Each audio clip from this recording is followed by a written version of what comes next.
What's up guys, Anonymous Tech Guy. Today I'm going to do my full review on the Corsair K60. As you guys can tell by the video quality, I upgraded my camera. So here goes. So this is the keyboard itself. In the box you're going to get a warranty guide and a quick start guide, which basically just tells you how to hook up the USB into your computer. You're also going to get this attachable wrist rest and the keyboard itself. So first let me talk about the wrist rest. So here's the wrist rest. You can see over here there's little dimples and it's a rubber coating. This is to help you grip onto the keyboard if you sweat, if your wrist sweats, this and that. Other than that, the base itself is made out of a very flimsy plastic. It doesn't really have any weight to it whatsoever. So once you open this, you're going to have these keys inside. You're going to have your WASD keys and your 1, 2, 3, 4, 5, 6 keys. The WASD keys and the number keys come in a special gaming key, so it's going to have like a little rubber coating and it's contoured a bit to help you grip onto it a little more during gaming. I find that it doesn't really help me while I game. I did change the WASD keys just to do some testing, and again I didn't feel any more comfort than just using regular keys. It could be just because I'm used to the old way. But other than that, I didn't really notice any difference. On the top side, you're going to get your keycap puller.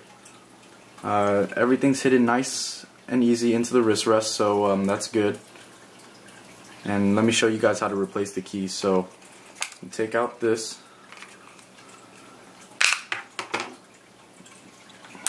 I'm going to change the one key. Take that out. You can see the red switch right there. And this one key right here, put it on. There you go. You just changed one of the keys. I like how Corsair has hidden everything in the wrist rest to make things really easy and hidden, and you don't have to lose any keys anywhere. It's right all into the wrist rest. So to attach this wrist rest onto the keyboard, you're going to see the keyboard has two holes right there. And these attach onto the wrist rest, so you just slide it in. There you go. So, the actual keyboard itself. As you can see here, Corsair has given us a very, very thick USB cable. You see at the end here, you're going to have two USB keys. One is for the keyboard and one is for the actual USB pass-through. So, there is a USB port on the keyboard itself right here. You use that, plug in your mouse, plug in a USB drive, whatever. You don't even have to plug it in if you don't want to. And now the keyboard. The keyboard comes in a solid aluminum base. We have cherry red switches. Let me get the G key out. Cherry red switches. The thing with this keyboard that I don't like is that these keys right here, the arrow keys, and that, only those keys are mechanical. The rest, which are the F keys and the escape key, they're of the rubber dome. They're the rubber dome type. So I'm going to do a little typing sound check right here. So you can see this is a red switch. And here's the regular rubber dome key switch. Can you guys tell the difference? Nowhere on the box does Corsair say that this whole keyboard is only some of it's mechanical, this and that. If you just, any customer that reads the box is going to think this whole thing is mechanical, which is completely misleading. And the big problem with having these keys as rubber dome is, let's say you want to change all your keys to like a white or a red key color, and you buy a keycap set online and you want to change it out. You can't change these keys because here, I'll show you. The way these keys are, it's designed completely different than a mechanical keycap. You see that right there? It's completely different. So you can't replace these keys. These are on there for good. Not to mention they're super hard to put in. Let's see what else here. The keyboard does come with WASD keys, contoured. I find that it doesn't really help me at all, and it makes it awkward while you're typing. It is a little bit more comfortable for gaming, but it's really nothing special. On this wrist rest right here, I usually take it off because it just feels weird while I'm gaming to put my hand on it, because this is slightly raised over the keyboard, so I just find that it just feels weird. So I tend to take that off. Now, behind the keyboard, you're going to have a lot of stands. You're going to have these stands right here, and these two stands right here. So 4 stands in total with the keyboard, which is good. Now, another big problem with this keyboard is, watch. I posted a video earlier showing the problem for my written review, and look, it's very, very easy to move this keyboard around. Take a look. Very little pressure, and look how much the keyboard's moving. You guys should know that if you're gaming and you're constantly moving around, this keyboard is going to move around a lot. If you take off the stands, it's a little bit less, but it still moves. I'm applying very little pressure right now. I'm going to compare you guys to this new WASD keyboard that I got. I'm going to upload the overview soon, and watch. This keyboard stays planted. Look, I can't move this keyboard no matter how much pressure I'm using. Right there. Nothing. So that's a big fail on Corsair's part for this keyboard.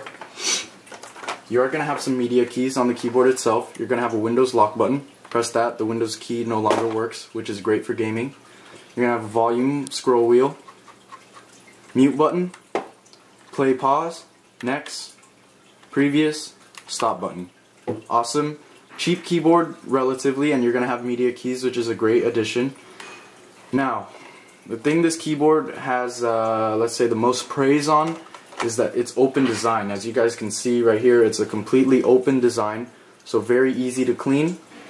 However, because it is an open design, hair, dust, crumbs tend to fall in these cracks so easily, so it's going to look really dirty really fast. I've had this keyboard maybe 2-3 days already, and I'm not sure if you guys could see in the camera, but you guys could see all the little dirt and crumbs in there already. Right there too, look at all that. So I mean, my room I would say is relatively clean. If your room gets dirty easily, then it's going to show up a lot worse.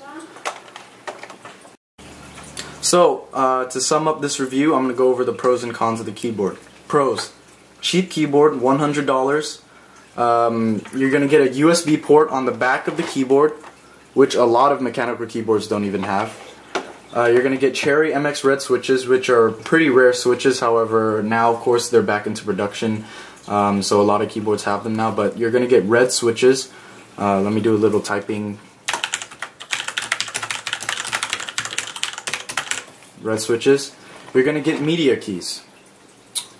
Pause, next, previous, stop, and your Windows lock key, which is a great feature for such a cheap keyboard as this. This is actually one of the cheapest keyboards.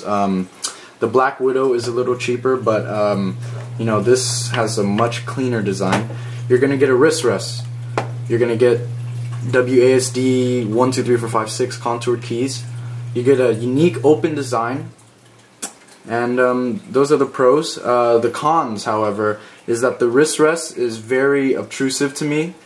Keep in mind this is personal preference, so it may be different for you guys, but that's the way it is for me.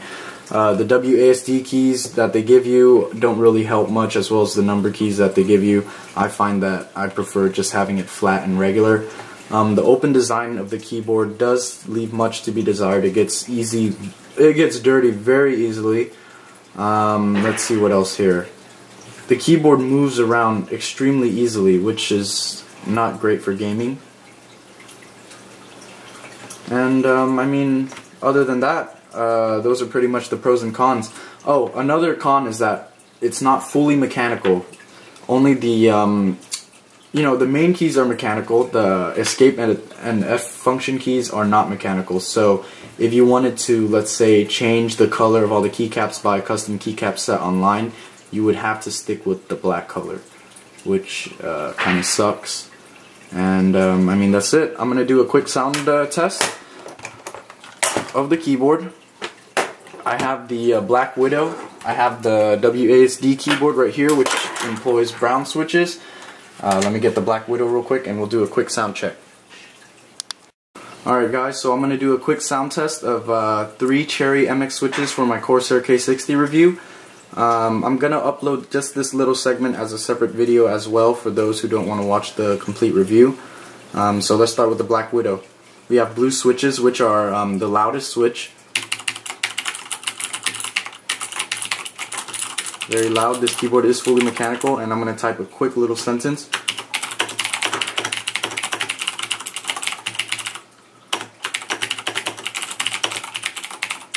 So, Cherry MX blue switches. Now we have the WASD keyboard right here, which employs Cherry MX brown switches.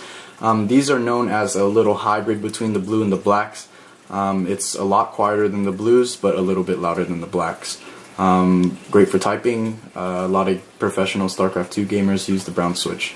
So here, I'm going to type a little sentence.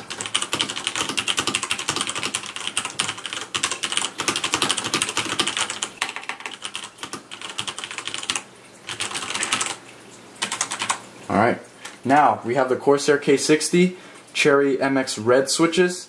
Again, as you guys know from the review, these keys are not mechanical. These are just the rubber dome type, but however the main typing area is Cherry MX red, so I'm going to type a quick little sentence.